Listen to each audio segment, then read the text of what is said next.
Bienvenidos, esto es La Voz Judicial, el lado humano de la justicia. Conducen Tony Macuso, Rosalía Guaún y Yadira Armendáriz. ¿Qué tal, amigos? ¿Cómo están? Muy buenas tardes. Esta es La Voz Judicial, el lado humano de la justicia, programa que llega a ustedes gracias a la revista Cúspide y Liberal Metropolitano. Soy su servidora Rosalía Guaún, a nombre de nuestro director general Tony Macuso y acompañada del director editorial Lino Calderón, agradeciendo las facilidades que nos brinda para la realización de este programa al magistrado presidente Rafael Guerra Álvarez, de estar aquí precisamente en el Tribunal de Justicia de la Ciudad de México. Y como ustedes lo pidieron, les encantó la plática con el doctor Jean-Paul Pérez Amaya Jiménez, que es el magistrado de la séptima Sala Civil. Pues le estamos suplicando a nuestro buen amigo que nos dedique otro tiempo para que nos hable de la ejecución de acciones del Poder Judicial de la Ciudad de México antes, durante y después de la implementación del Código Nacional de Procedimientos Civiles y Familiares, algo que no entendemos, no conocemos y queremos que usted nos haga el favor de ampliarnos toda la información para que nuestros radioescuchas lo entiendan. Doctor Jean-Paul, muy buenas tardes. Claro, muy buenas tardes. Gracias por la plática. La verdad es que este Código Nacional de Procedimientos Civiles y Familiares, me gustaría platicar un poco su origen. Por favor. Para ver qué hizo el Poder Judicial, en este caso de la Ciudad de México, para cumplir con las expectativas que tiene. Sí, doctor. Este Código Nacional de Procedimientos Civiles y Familiares nació de unas reuniones que se llamaron Diálogos para la Justicia Cotidiana. Ya tiene algunos ayeres. Recuerda que del tiempo que estaba el presidente de la República, Enrique Peña Nieto, el secretario de Gobernación, Osorio Chong, que fueron los que en esencia convocaron, estuvo liderando 2014, ¿no? 2014, 2015, por ahí así, sí.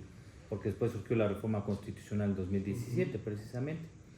Y la esencia era cómo hacer la justicia más cotidiana, más entendible y que la gente comprendiera al proceso jurisdiccional, qué es lo que pasaba en los juicios, porque desgraciadamente en nuestros procesos escritos con el paso del tiempo se desgastaron. Son eficientes, son eficaces, pero con necesariamente la modernidad, el uso de recursos tecnológicos, pues avanzó y nos puso, la pandemia nos exhibió en cierta medida de que no era suficiente un proceso escrito de comunicación como una carta, ¿no? Te la mando y tú contéstamelo otra vez también de un papel. Y la problemática era que los justiciables no sabían con precisión qué estaba pasando en su juicio. ¿Cuál era la información que ellos recibían? La de sus abogados litigantes. Y los abogados le traducían lo que pasaba en un procedimiento a las personas justiciables. Esa era la información que tenían. Claro. Si había ética, usted lo sabe, si había lealtad procesal, lealtad contractual, pues al abogado le decía, ya ganaste, ya perdiste, ¿sí me explicó? Porque luego llegábamos a tener casos, yo como juez de proceso escrito, que ordenábamos lanzamientos y la persona que estábamos lanzando no sabía que había una sentencia en su contra. Qué barbaridad. Y no sabían que ya habían perdido la apelación y el amparo. Muy grave, ¿no? Muy grave. Hay casos muy éticos que sí. Pero todos esos errores, entre otros, notificaciones, emplazamientos, el que los jueces no llevaban las audiencias y no eran secretarios de acuerdo los que llevaban las audiencias, que los justiciables ni siquiera conocían a la persona juzgadora, sino solamente el papel que se emitía, etcétera, etcétera, fue que dio lugar a que estos diálogos para la justicia cotidiana, una de las conclusiones que emitió estas reuniones fue que lo procesal en materia civil y familiar fuera a nivel nacional, que fuera un solo procedimiento a nivel nacional, no uno solo como tal, hay varias vías, hay varias formas de llevar juicio, pero que todo fuera igual en todo el país, igual en Baja California, en Baja California Norte, en Sinaloa, en Chihuahua, en Ciudad de México, que en todos el proceso fuera homogéneo. Obviamente tropicalizándolo en cada región del país, ¿no? Cada estado, ¿no? Tratando que sea lo menos. Lo menos. Tratando de que sea lo menos. Habrá tropicalización para casos, por ejemplo, en temas indígenas, en temas no urbanizados, ¿no? Lejanos, me imagino Chiapas. Si eso es a lo que se refiere, entonces sí, la respuesta sería sí. Pero que no sea el Poder Judicial que lo tropicalice como tal, sino que sean los propios justiciables los que tengan que hacer ajustes al procedimiento a su caso, para que tengan un acceso efectivo a la administración de justicia. En ese sentido sí se tendría que hacer modificación y el Código Nacional lo contempla. En tratándose de personas en situación de violencia, es muy importante que se tropicalice, si así queremos llamarlo, pero en beneficio de las personas en situación de violencia. Que ya si gustan después ponemos algunos Por casos, favor, ¿no? doctor, se lo vamos a agradecer. Pero ahí fue muy claro que tiene que ser general, tiene que ser una sola forma de llevar procedimientos en todo el país. No podía ser que de una calle a otra calle un procedimiento sea totalmente distinta, ¿no? Como en materia penal, me acuerdo en aquellos ayeres antes del Código Nacional de Procedimientos Penales, que incluso al muertito lo pasaban de una calle a otra, ¿no? Y en el Para que fuera diferente. Para que fuera Ciudad de México o Estado de México, ¿no? O sea, cosas muy delicadas, muy graves, que ahora ya son como chuscas, pero sí pasaban, ¿sí? Y en materia familiar civil, pues no podía ser que hubiera códigos procesales de avanzada que contemplaba situaciones de protección muy avanzados y había legislaciones estatales muy atrasadas que desprotegían a la ciudadanía. Eso es lo primero que dijeron, a ver, un solo código a nivel nacional, tanto en civil como familiar. Pero además lo que pidieron también, y algo muy importante, es que existiera una buena comunicación, que la gente entendiera. Y por eso se cimentó en dos bases importantes.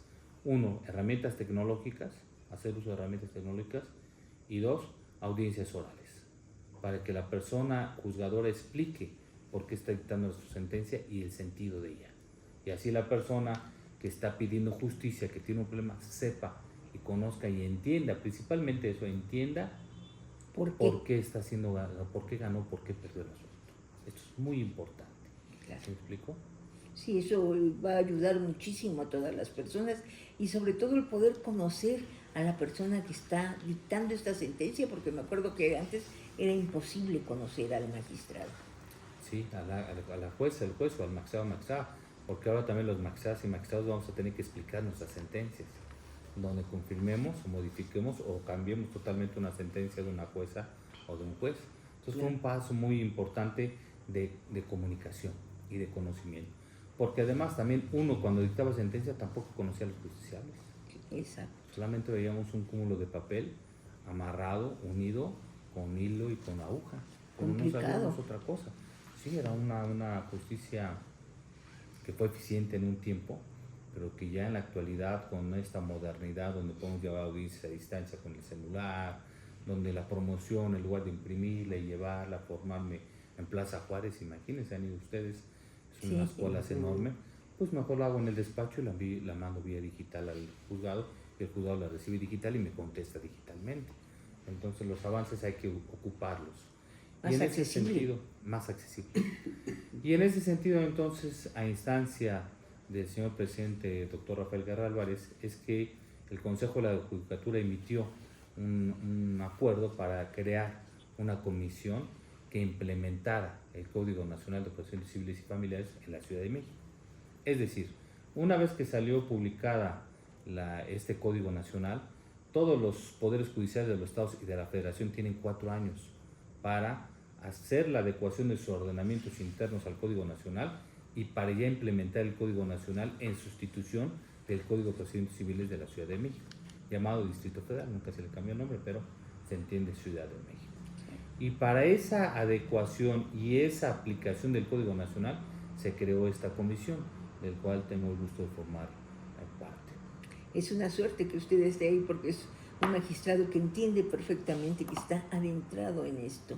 Y le agradecemos desde luego que nos dedique este tiempo. Quiero decirle a nuestros radioescuchas que pueden hacerle las preguntas que ustedes crean pertinentes o que les interese al doctor Leopold Pérez, pues llamando al 5555-331934, extensión 103, el Facebook de Asociación Nacional de Locutores de México o Delegaciones Asociación Nacional de Locutores de México, YouTube Asociación Nacional de Locutores de México, Instagram ASOC Locutores y en X @ANLM5, y nosotros se los haremos llegar, doctor Leopold, para que nos haga favor de dejarles claro a nuestros radioescuchas en qué consiste este nuevo procedimiento.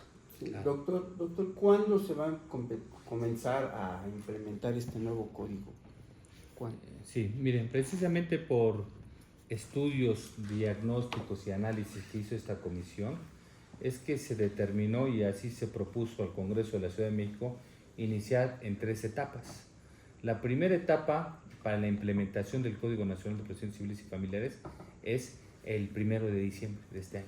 ¿Ya? El 1 de diciembre iniciamos con varias acciones en civil, arrendamiento inmobiliario oral, especial hipotecario oral y sus actos se llaman prejudiciales, o sea, todo lo que sucede antes de un juicio de arrendamiento hipotecario, ahora en la vía oral, todo eso ya va a entrar en esta primera etapa. Y en la segunda etapa entran otras acciones y otras vías, y la tercera, otro tipo de acciones. En materia familiar, esencialmente las controversias del orden familiar, situadas todavía en algún tipo de acciones como guardias y custodias, algo sencillo, vamos a empezar con lo sencillo, y también entramos después en otras tres, es primera etapa, segunda etapa y tercera etapa. Cuando entramos ya en plenitud todas las acciones y todas las vías del Código Nacional, en el próximo diciembre del siguiente año. En ese momento ya estamos totalmente inmersos en la implementación y ya vigencia plena del Código Nacional de Procedimientos Civiles y Familiares en la Ciudad de México. Quiero comentarles que fuimos el primer estado de la República en implementar en el orden local el Código Nacional, lo cual fue un gusto y fue esfuerzo del señor presidente, doctor Rafael Guerra. En la Ciudad de México. En la Ciudad de México fuimos los primeros en ingresar al sistema. ¿Somos un ejemplo para el país? Pues sí, y creo que entrando los demás vamos a compartir algunas experiencias, algunas cuestiones positivas, cosas negativas también que surjan. Todo necesariamente cuando se inicia, pues todo cambio genera pues chispas, ¿no? Genera sobre problemas, la marcha se irán dando pero cuenta. muchos beneficios. Lo que buscamos es que se generen los beneficios. Entonces ya nos compartirán experiencias Estado de México, Nuevo León, Chiapas, otros estados, y nosotros les compartiremos nuestras experiencias. Y al final de cuentas todo ahorita estamos iniciando con algunas expectativas, pero siempre será modificable a instancia del Consejo de la Judicatura de la Ciudad de México y del señor presidente doctor Rafael Guerra. Así que todavía no se ha llevado a cabo ningún juicio en estos términos. No, sería a partir del 1 de diciembre de este año, el primer juicio. Ahí les avisaremos para que estén presentes y sean nuestros testigos de este inicio de funciones. Yo creo que va a ser muy interesante para nuestros radioescuchas el poder estar presentes en esto. Claro. Bueno, magistrado, me llama mucho la atención. En el caso de los litigantes, ¿cómo va a ser su papel ahora? Porque me imagino que va a cambiar completamente, ¿no? O sea, tienen que ser más profesionales, tienen que, no sé, si tienen que acreditar con los mismos ajusticiados o con los que, o sea, tanto la defensa como los que demandan, ¿no? Entonces, ¿cómo va a ser su actuación ahora? Miren, esa es una consideración mía, pero me parece que se desprende del Código Nacional. La mayor actividad, el mayor peso de actividades en el proceso recae en los abogados litigantes, ya no en el juzgador, ya no en la persona juzgadora. Es como un árbitro del fútbol.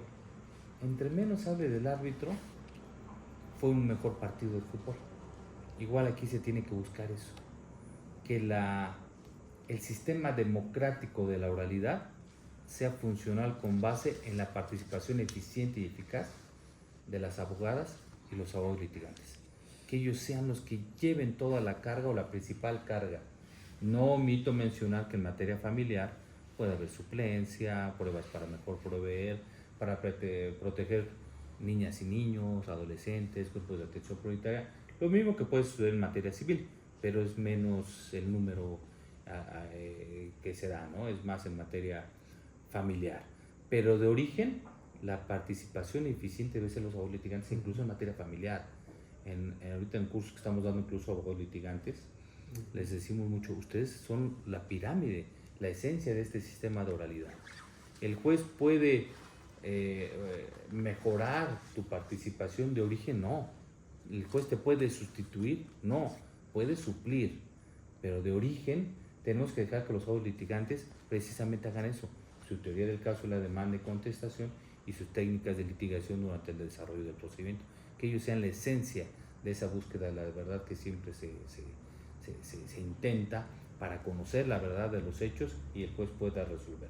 De origen es la contradicción, el principio de contradicción.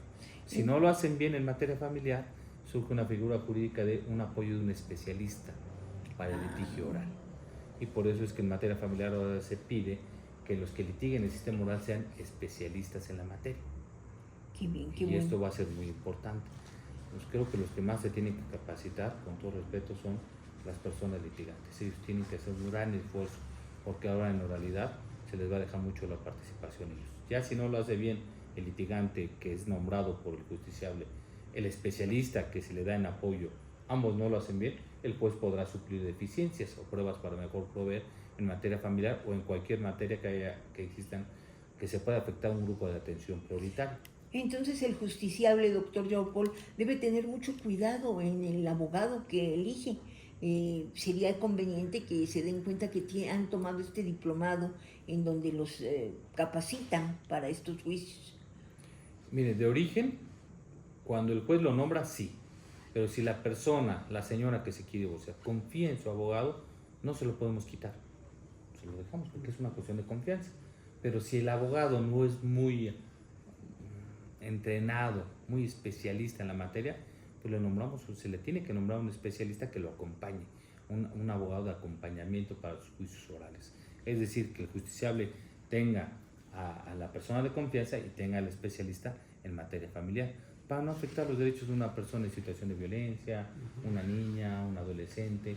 Entonces tenemos que tener mucho cuidado en estos temas muy, muy sensibles. De mucha responsabilidad. Sí, mucho, y para todo el sistema, porque siempre se le recarga un poquito el tema de la justicia al Poder Judicial, cosa que sí, pero recordemos que la justicia se da con la intervención de los litigantes, que muy bien me decía, y con la participación efectiva y eficiente también de la persona juzgadora, haciendo uso de las herramientas que le da el Código Nacional.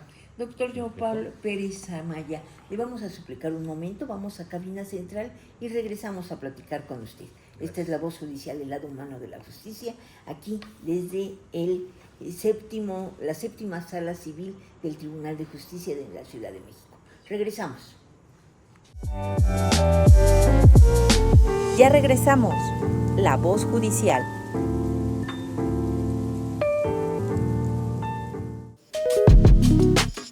Continuamos con la voz judicial. Regresamos, amigos, a la voz judicial, el lado humano de la justicia, programa que llega a ustedes gracias a la revista Cúspide y Liberal Metropolitano. Todo lo que estamos platicando con el doctor Leopold Pérez Amaya Jiménez, que es el magistrado de la séptima sala civil, lo van a poder leer en las revistas Cúspide y Liberal Metropolitano, además de escucharlo aquí, desde luego, en Audiorama 1530 y 1590. Le estamos pidiendo al doctor que gracias desde luego a las facilidades que nos brinda el magistrado Rafael Guerra Álvarez de estar aquí en el tribunal, en la oficina del doctor Leopold Pérez Amaya, platicando de estos cambios que vienen, pues que nos aclare cómo van a ser la ejecución de acciones del Poder Judicial de la Ciudad de México antes, durante y después de la implementación del Código Nacional de Procedimientos Civiles y Familiares, que ya vemos que no es tan nada fácil. Empiezan en diciembre de este año y terminarán todos los ajustes hasta diciembre del próximo año. Así es. Sí. Le quería preguntar, magistrado Leopold, me imagino que existe todavía cierta resistencia o inercia por parte de los litigantes, pues de hacerlo de forma oral, precisamente porque traen toda una tradición de todos estos, vamos a decirlo, ¿Abogados? pues las sentencias, los proyectos que traen, pero en materia escrita, no sé, yo no sé, pero yo siento que todavía existe mucha resistencia. Yo creo que las nuevas generaciones de abogados ya se están capacitando y especializándose en este tipo de juicios, de esta misma aplicación del código, pues precisamente porque, como lo hemos platicado en la última ocasión, pues hay un atraso de más de 100 años en procesos orales en México. Entonces, oí su opinión sobre eso. ¿Cómo ha visto usted a los abogados, a los litigantes? O sea, me refiero a los despachos y cuando ya están vamos a decir que en la audiencia, ¿no? Sí, es muy complejo, mire. La educación que nos dieron en las universidades fue de memorización y de repetición. Me parece, y ustedes pueden verlo ahorita en los currículos, en los tiras de materias de las universidades, poco se insiste en interpretación, argumentación, y razonabilidad solamente se ve en especialidad, maestría, doctorado. Y creo que esa situación nos está trayendo como consecuencia un choque cultural de lo escrito, de la aplicación de la norma solo por su simple citación, a un sistema oral donde tienes que argumentar. Y esa argumentación conlleva a que interpretes la norma. Cualquier artículo, Código Civil, el Código de Procedimientos Civiles Nacional, Ley General de Títulos y Operaciones de Crédito, cualquier norma tiene que ser interpretada. ¿Sí me explico? ¿Y para qué su interpretación? Para traducirla al lenguaje de derecho cotidiano. Por eso lo importante de la práctica que como antecedente. Traducir una norma a un lenguaje que sea entendido y comprendido por los justiciables es muy difícil, sumamente difícil. Entonces ahora vemos muchas audiencias de memorización de artículos o de leyendas jurídicas, o se memorizan y medio leen su actividad en audiencia. ¿Por qué eso nos educaron? A la memorización, no a la interpretación y argumentación. Entonces es normal que nos veamos un poco formalistas y opacos en una audiencia, es normal. Citamos artículos por citarlos, es un cambio. Y yo siempre he dicho en la cátedra principalmente, le digo, a ver, calma, esto es normal, es un recién nacido en México, si me explico la oralidad, está en pañales la oralidad. No nos querramos comparar a Europa, a Estados Unidos, a países ya más avanzados en sistemas orales, ni confundamos la oralidad actual con la oralidad que tenemos en justicia de paz hace muchos años, es totalmente distinto, ¿sí me explico? Entonces, sí estamos chocando en esta situación, y me parece que los beneficiados de estos sistemas orales, en gran medida, serán los justiciables, pero en las siguientes generaciones. Las siguientes generaciones vienen muy fuertes en la forma de comunicación a través de la palabra. Ellos sí ya están siendo educados en forma distinta. Y hay muchas escuelas que están preocupadas y ocupados en los temas. Lo único que estamos cuidando como comisión en el tema de antes de la aplicación del Código Nacional es que no se generen malformaciones que perduren, que queden ahí intocadas.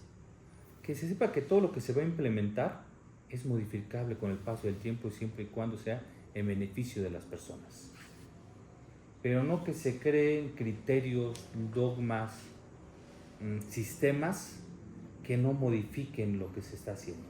Porque lo que se está haciendo es con base a una educación escrita, de memorización, a un sistema oral de interpretación de argumentación. Nada sencillo el tema, ¿eh? Decirle al abogado, a ver, ya no pidas tus copias con base al artículo tal, sino simplemente pídelas, es muy difícil. Ahora argumentame un tema muy jurídico, pero hablan de carga de la prueba.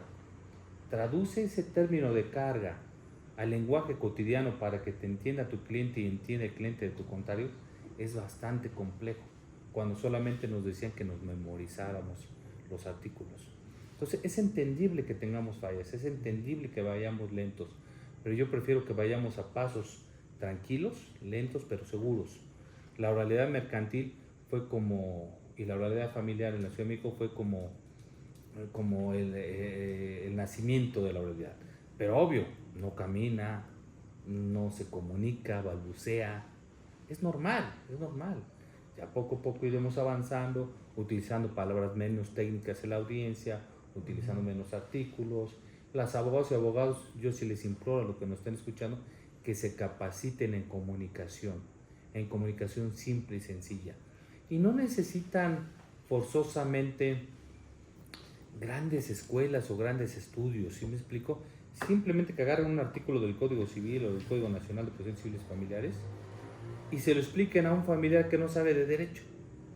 Cuando ese familiar ya le entienda lo que le está diciendo, ya cumplió con la oralidad. Claro. Ya estamos en un paso muy adelante. Claro, después va a venir la argumentación, pero ya con el primer paso de interpretar ese artículo, traduciéndolo al lenguaje cotidiano, va a ser un paso muy importante. Agárrate el artículo que dice la validez y cumplimiento de los contratos solamente no puede dejarse al arbitrio de los contratantes. Ese artículo agárralo y ahora explícaselo a alguien que no sepa de derecho. Y no te desesperes, no te va a entender. Poco a poco, utilizando palabras, esas palabras, pero tradúcelas a lo no técnico y poco a poco vamos a ir mejorando. Diversas formas de decir el mismo artículo, pero explicado en un lenguaje pues muy cotidiano. Eso, cotidiano. precisamente en la Asociación Nacional de Locutores damos cursos para la oralidad, para que se sepan comunicar, porque muchas veces hay muchas personas que dicen lo entiendo, lo sé, pero no sé cómo expresarlo. Sí. Y eso es importante, el saberse comunicar. Y no es fácil. Muchas Hay cosas. personas que saben mucho, pero les da mucho trabajo hablar ante un público. Sí, coincido con usted. Sí.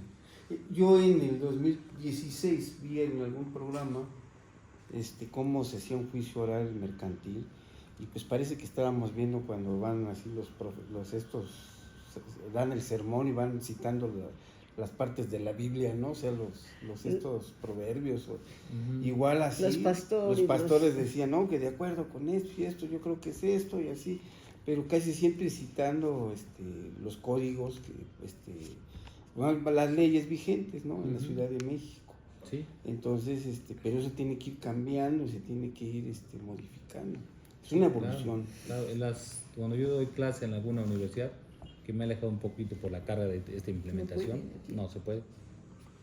Lo que hago son grupos de estudiantes que lleven simulacros de audiencia, pero que inviten a una persona no abogada y de preferencia humilde en el sentido...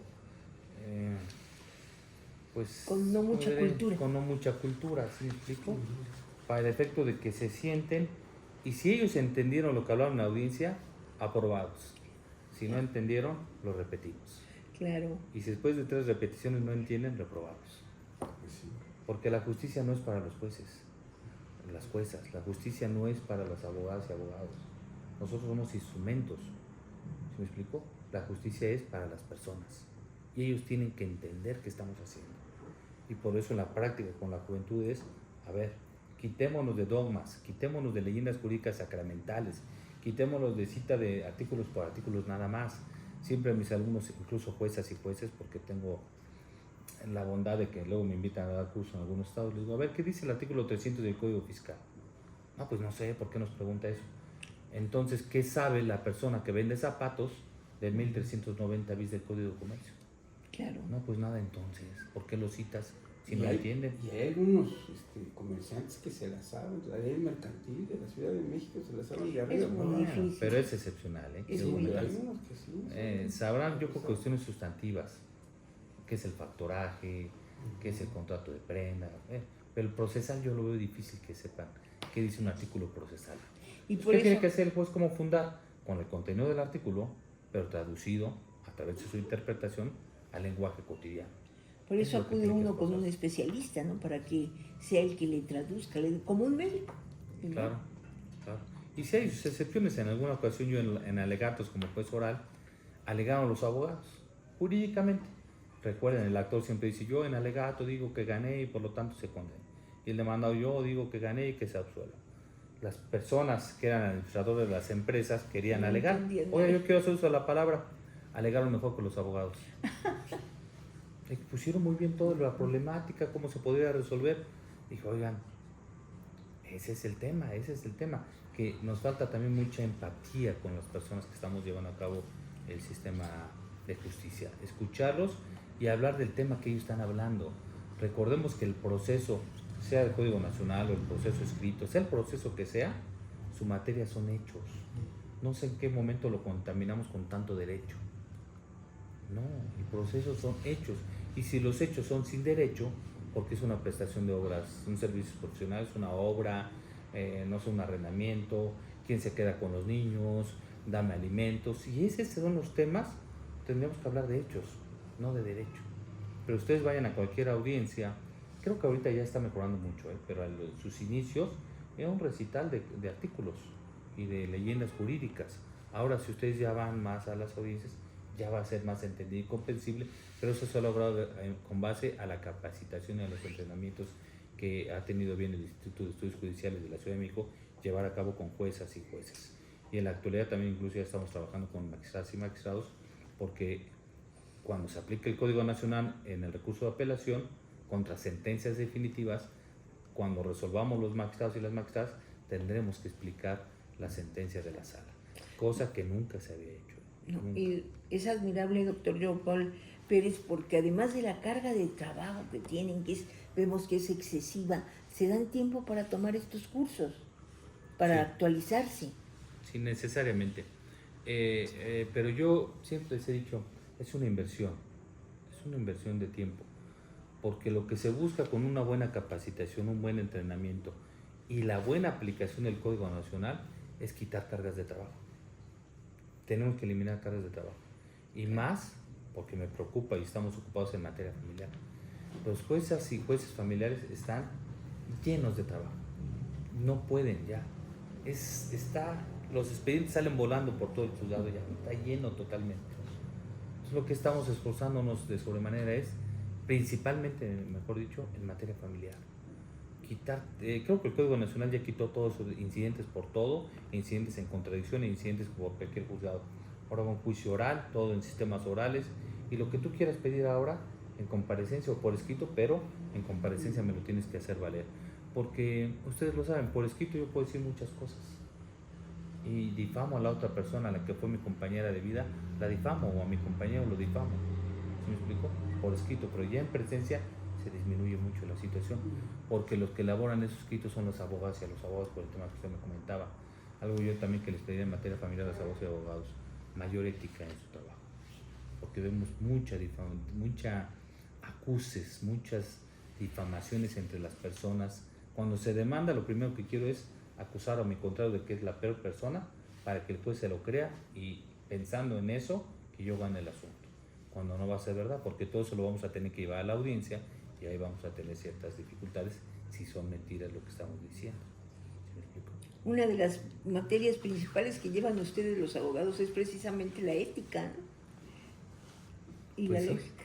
Sí, pero yo creo que es de las que nunca se han tomado en cuenta de manera importante, sino simplemente por pasar. Ética judicial, no, creo que debe ser la pirámide de todo, la ética. En la actualidad estamos sedientos de ética y de cierta moralidad en nuestras decisiones, sensibilidad. El hablar de humanización de la administración de justicia nos falta, pero creo que tenemos que dar los primeros pasos, de que sea un sistema ya con que se conozca jueces y justiciables, ya tiene tintes de humanización, pero ahora las resoluciones y lo que emita se tiene que entender y comprender, pero además ver contextos generales. Los contextos son muy importantes para la decisión de una jueza o de un juez, como se llama la perspectiva de género, por ejemplo. Ves el contexto de la mujer en unas situaciones de hecho, y así resolvemos. Ya no como se decía antes, yo resuelvo conforme a constancias de autos, ¿no? Conforme al papel. No, ahora ya vemos todo un contexto general y muy amplio para la toma de decisiones de quién es la mejor persona para el cuidado y vigilancia de las niñas y niños, en lugar de custodia, en la decisión de los alimentos, en reivindicatorios, te tienes que salir, te tienes que quedar. ¿Qué tal si adentro de la casa voy a llevar un lanzamiento y veo una persona con discapacidad? Imagínense la gravedad, ¿no? Vamos a dejar en situación de calle una persona adulta mayor de 80 años. Qué grave, vamos a dejar una persona con discapacidad, cualquiera que ustedes quieran pensar en situación de calle. Estaremos violando entonces criterios de carácter internacional sobre derechos humanos, ¿no?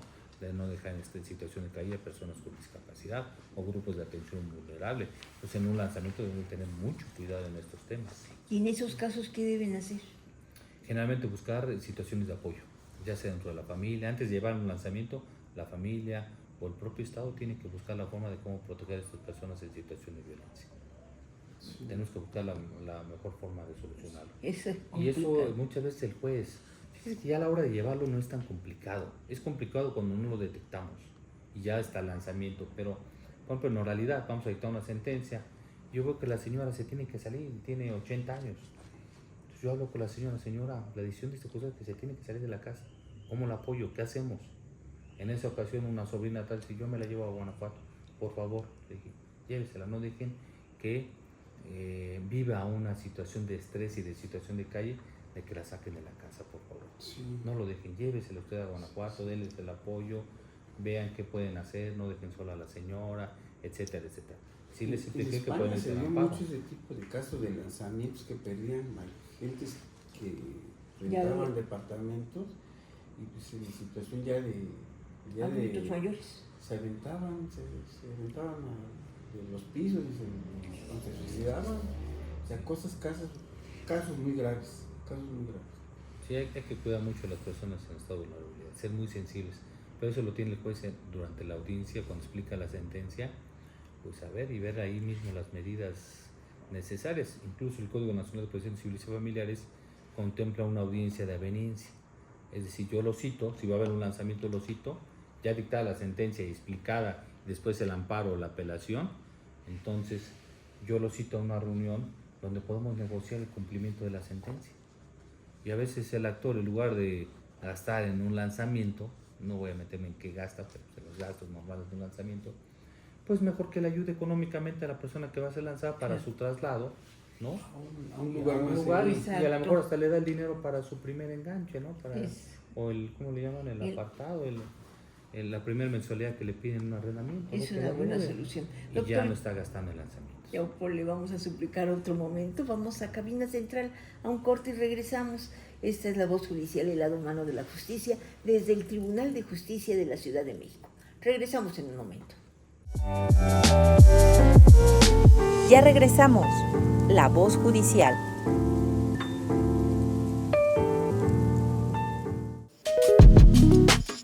Continuamos con la voz judicial. Regresamos a la voz judicial, el lado humano de la justicia. Recuerden que todo lo que estamos platicando con el doctor Yaupol Pérez Amaya, que es el magistrado de la séptima sala civil, lo van a poder ver ustedes en la revista Cúspide y Liberal Metropolitano, desde luego, y escucharlo aquí en Audiorama 1530-1590, que también podrán escuchar las repeticiones a través de Spotify. Soy su servidora Rosalía Buaún, a nombre de nuestro director general Tony Macuso y acompañada del director editorial Lino Calderón. Le agradecemos mucho al doctor Yaupol, que vemos que tiene una carga de trabajo tremenda, el que nos dedique este tiempo para platicar con nuestros queridos radioescuchas. Gracias, doctor. Al contrario, gracias. Muy amable. Y bueno, pues me decía usted que también nos podría platicar de algún caso, un ejemplo de un caso. Ahí me perdí un poquito. ¿No? Tengo En muchos este... casos. Le platiqué el de la señora que íbamos a lanzar y que le dije, oiga, ¿quién ayuda a la señora? Y entonces ya una sobrina le dijo, pues yo la ayudo, yo me la llevo. Y le dije, sí, por favor, no la desprotejan. Y Además casos que hay es muchos, obligación, ¿no?, de la familia. Sí, mire, le quiero platicar un caso, por ejemplo, que pasa en proceso escrito. Llega una demanda pidiendo el cambio de guardia de custodia, pero es la persona, una persona adulta mayor con discapacidad motora. Dice, yo ya no quiero que mi hija me cuide, quiero que sea una sobrina que vive en otro estado. ¿Por qué? Porque me tiene nada más en un cuarto, en un petate, y generalmente no me mueve, ya tengo llagas y no me puedo mover. Alguien le ayudó a hacer la demanda, ¿no? Claro. La presentan, yo soy juez civil, y la primera reacción de un sistema es el tema de no conocer. Eso es algo muy grave. Entonces, ¿qué es lo que sucede? Que se va precisamente a una cuestión de incompetencia. Yo le dije, no, tenemos que conocer, proteger, después mandar al juez competente. Algo que ya contempla el Código Nacional, que es un avance en oralidad, porque las medidas se toman oralmente en presencia de los peticionarios. En aquel momento lo que hice fue mandar a la actuaria, llevar a cabo una entrevista y ordené el cambio de guardia y custodia, que la persona que vivía en Querétaro se le avisó vía telefónica para que viniera, y en una diligencia, sí, la persona fue trasladada al estado de Querétaro. Qué bueno. Imagínese usted si hubiera sido yo un proceso escrito normal de incompetencias, nada más a lo que se resuelve quién es el competente, 6 meses, el señor tirado en un catre. Totalmente injusto, y eso sucede muy seguido. Si hiciéramos un diagnóstico, ¿cuántos jueces se declaran incompetentes cuando surge una necesidad de una medida cautelar? Yo no me meto en la competencia, pero simplemente protege y después determina si eres competente o no, pero protege. El Código Nacional ya es muy clarito, que cualquier autoridad, y por eso se unió la materia civil y familiar, la primera que conozca del asunto debe proteger a las personas si hay una violación en derechos humanos, inmediatamente. Y después vendrán los factores de competencia, si es civil, si es familiar o si es otra autoridad distinta. Pero primero protegemos, es uno de los grandes avances. Y ahora esa protección no se ciñe a la comunicación escrita, sino que es por comparecencia.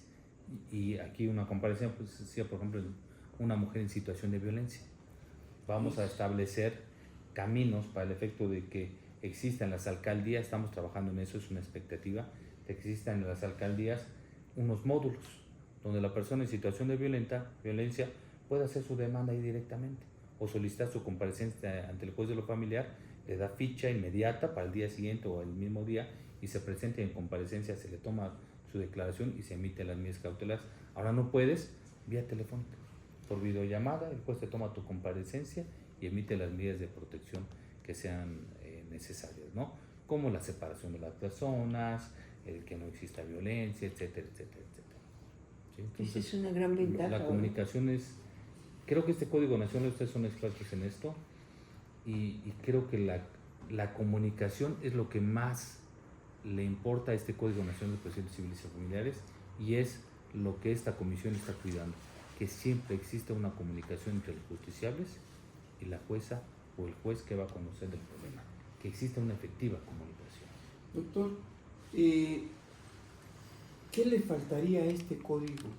O sea, imagino algunas cosas que a lo mejor no entienden ustedes todavía en la implementación que van a hacer, o que le ven no sé, alguna laguna a este código en su implementación en el próximo diciembre.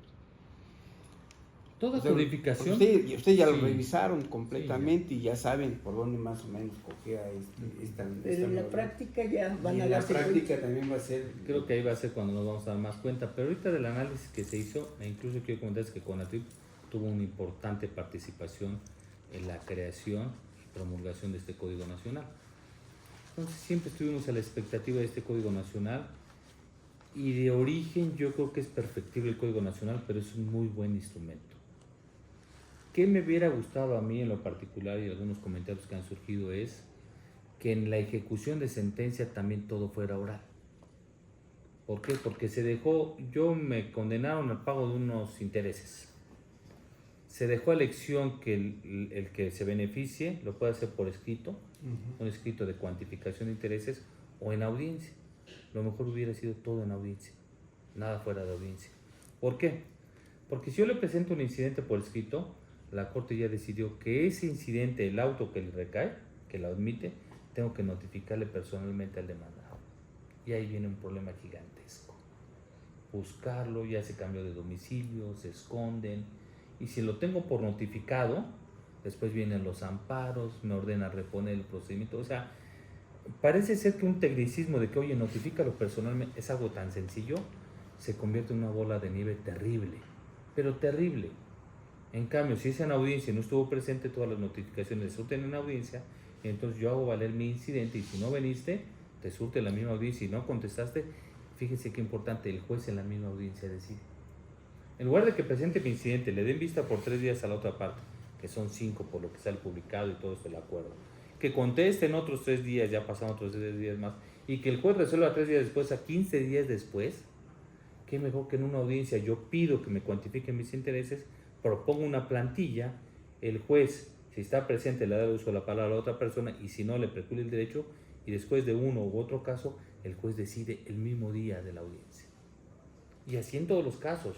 Para un lanzamiento, señor juez, yo pido un lanzamiento y quiero que se le notifique que cumpla voluntariamente. En audiencia lo notifico y ahí tiene que decirme que cumplió voluntariamente, y si no, ordeno el lanzamiento. Porque si lo hago en proceso escrito, vienen las formalidades y en amparo nos destruyen todo. Porque le faltó una coma, se ampara y protege y repone todo. ¿Sí? Y la gente, los abogados mismos se esperan, porque le faltó un numerito, se viene para abajo todo. Se vuelve cansado, largo. En cambio, en audiencia, pues es mucho más fácil. Hay un pequeño error, lo salvamos en ese momento, la otra parte se opone y resolvemos. Pero como lo dejó abierto, creo que es una gran área de oportunidad cerrarlo a que todo sea dentro de audiencias. Todo sea dentro de audiencias. Gran avance, por ejemplo, los remates ya son en audiencia pública videograbada, porque luego hay audiencias que se llevan en el escritorio y es de verdad es un alboroto total esto. Si es videograbado, no hay ningún problema, y en presencia de las partes. Estas grabaciones tienen toda la validez del mundo, ¿no? Sí, tienen pleno valor probatorio conforme al Código Nacional. Y así se estableció un artículo expreso. para que no nos vaya a pasar como en materia penal. Recordarán algunos ayeres, y sin que esto constituya crítica, pero sucedía, que había órganos que le pedían a los jueces que transcribieran por escrito lo vivido en audiencias. Si lo que queremos es la vivencia de audiencias y no la escritura, les pedían de verdad y les decían, oye, transcríbeme la audiencia. ¡Qué destrucción total del sistema! Claro. Una destrucción brutal, brutal, era algo brutal, no se puede llamar de otra manera. Era una destrucción brutal, transcríbeme. Y entonces el órgano de revisión, tribunal colegiado a veces, en muchas cosas, revisaba otra vez la escritura y ya ni siquiera veía la audiencia. Por lo que ustedes quieran, tecnicismos de articulitos que decían, no busquemos problemas. Si tú quieres resolver un sistema de oralidad en revisión, ve la audiencia. No es lo mismo llevarla en vivo, pero al menos vela, al menos obsérvala, al menos vívela un poco a distancia. Pero no pidas transcripción en escritura, por favor. Entonces, evitando eso. Yo creo que lo único escrito, o no sé, a lo mejor es grabada o grabada, pero la sentencia en sí, yo imagino que debe de estar en un documento cuando ustedes terminan algún proceso, ¿no? La demanda, contestación y la sentencia son por escrito, por la importancia que revisten. Pero eso no quiere decir que la sentencia no la expliquemos en audiencia oral, que es lo que se busca. Porque, ¿quién entiende una sentencia de una jueza o un juez civil o familiar? A veces complicado. Solamente los abogados. Y digo a veces porque con todo respeto, a veces ninguno le entiende, no ve, y cita de artículos y de jurisprudencias. Son 200 hojas de cita de jurisprudencias y de artículos y 2 hojas de contenido. No puede ser. Exacto. No puede ser. No pegues las jurisprudencias, ponle el número de serie, el número de tesis y ya. ¿Para qué gastas papel? Es una cuestión incluso de medio ambiente. Hay que cuidar el medio ambiente. Entonces lo que se busca es que las sentencias sean en síntesis, pero como ocupamos mucho fundamentación y motivación con artículos, pues explícalos al momento que llevas tu audiencia de juicio. Esa es una cereza del pastel, que expliquemos nuestras sentencias, tanto jueces como en salas. Pero sí, las sentencias tienen que ser por escrito, que si no hay ningún problema. Pero lo que se viva en audiencia no se tiene que transcribir al escrito. Nada más mete el sistema, ponle play y ya lo ves. ¿Para qué lo quieres por escrito? ¿Sí me explicó? Sí. Pero es ese arraigo que tú comentabas al inicio de la escritura. Y todavía vemos, ¿no? Resoluciones de sala, 99 hojas, 100, de resoluciones de federales, de 200 hojas donde 198 son transcripciones y 2 de por qué se concede o no el amparo. Y eso ya no puede ser, de verdad, ya no gasten papel. Yo le pediría a todos los que estamos en este tema que no gastemos papel. Si quieren transcribir, que le pongan un código QR donde la gente le toma una fotografía y ahí despliegue toda la traducción. Si tú quieres transcribir 200 hojas, pon un código QR. En sala, yo de aquí les he dicho, no me transcriba nada. Váyanse al punto específico de contradicción y resuelve lo que está en contradicción, lo que está en debate. Claro. Directo. Digo, no es perfectible. También mis resoluciones todavía les falta bastante, pero vamos en camino de entendimiento de que no transcribir cosas que ya están ahí en el sistema. Mejor busca una forma de ahorrar hojas y de ahorrar papel, de ahorrar tinta, que no es nuestro dinero, es el dinero de las personas que pagan a través de sus impuestos. Y luego sacar copias a todas esas expedientes grandísimos. Sí, hemos visto todavía que vienen algunos abogados con sus carretillas y traen las cajitas. Bueno, es todo un show, ¿no? Quiero comentarles en vía comercial, porque no forma parte estrictamente del Código Nacional, pero que ya estamos trabajando para que en el recurso de apelación los juzgados nos den la visualización del expediente digital y ya no nos manden copia de nada. Qué bueno.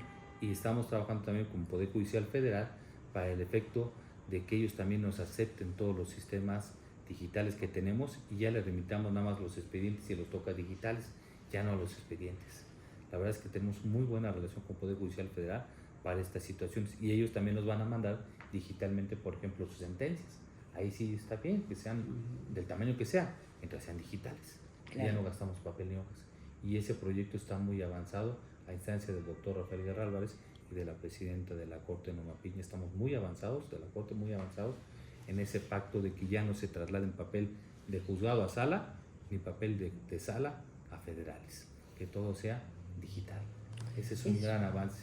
facilitar, ¿no? Facilitar todo. Facilitar todo, y de verdad esa experiencia que llegan con diablitos llenos de expedientes es tormentoso porque se multiplica por cientos de veces por cada juzgado. Pues quitar todas esas copias es un ahorro inmenso en papel, en tinta, y pues, ojalá algún día no tengamos ni fotocopiadoras. En peso, porque se imagina el peso que hay en todos los edificios por tanto papel que tienen ustedes. Ya vio el archivo judicial que mandamos a hacer, Sí. ¿no? Con barras de acero y todo para soportar todo el peso. Y así que eso ya no puede ser. Ya no puede ser. Entonces, ya hay que lo separar escrito va a ser muy poco y van a ser las puras sentencias entonces. Sí, muy poco, nada más demanda, contestación, todos 3 audiencias, 2 audiencias y sentencia. Y después la ejecución en audiencias, ojalá y sea. Creo que esto le va a ayudar mucho a la materia familiar, precisamente por tiempo. Porque Los sabemos jueces de tienen mucha juicios carga. que se llevan muchos años.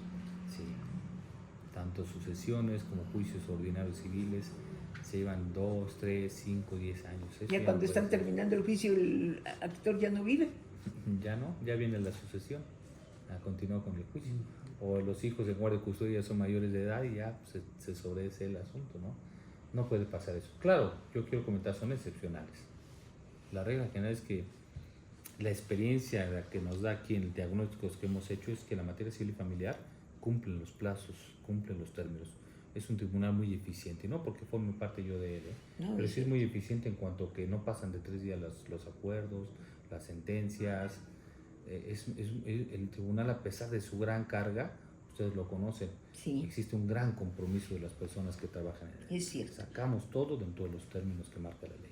Doctor Joe Pérez Amaya Jiménez, muchísimas gracias por el tiempo que nos ha dedicado. ¿Algo que quiera decir para despedirse en esta ocasión? Porque seguiremos platicando con usted. Claro, por favor, solamente capacitarnos y entrenarnos para la oralidad. Es lo que les pediría a todos los que nos escuchan, que tienen relación. Y a la gente que es persona común que va a acudir a un juicio oral, que confíe, que platique. Cuando esté en la audiencia, levante la mano y que platique con la jueza o el juez. Que tengan esa confianza. Si bien es cierto, todos son un poco formales, un poco solemnes, que tengan la confianza en sus jueces y sus jueces. Muchísimas gracias, doctor Joe Pérez Amaya Jiménez, magistrado de la 7ª Sala Civil, aquí en Niños Héroes 150, aquí estamos con él, y pues desde luego agradecemos las facilidades para la realización de este programa a nuestra casa Audiorama, buenísima, 1530 y 1590 de AM, al productor general Juan Carlos Flores Toscano, operación en cabina Joel Cortés, al presidente magistrado Rafael Guerra Álvarez. De verdad, nuestro agradecimiento por permitirnos estar aquí en el Tribunal de Justicia de la Ciudad de México platicando. Gracias a Comunicación Social del Tribunal Superior de Justicia de la Ciudad de México, su director, el licenciado Salvador Martínez García, a la maestra Denise Antoyo, al licenciado Efraín Acosta, al licenciado Braulio Cano, el licenciado Víctor Enríquez, en la fotografía Miguel Alarcón González, nuestro presidente editor del diario Liberal Metropolitano y diario Cúspide, el señor Antonio Gres y Tony Macuso, director de estos diarios Lino Calderón, editor Gabriel Cendejas y la magnífica pluma de Martín Aguilar en su sección La Barriada. En la operación del control remoto y coordinación a Isabel Hernández y Juan Ramírez. Su servidora Rosalía Guaón y Lino Calderón. Muchísimas gracias, doctor Joe Paul, por el tiempo que nos ha dedicado. Gracias a ustedes. Gracias. Hasta la próxima. Gracias por sintonizarnos. Esto fue La Voz Judicial, el lado humano de la justicia.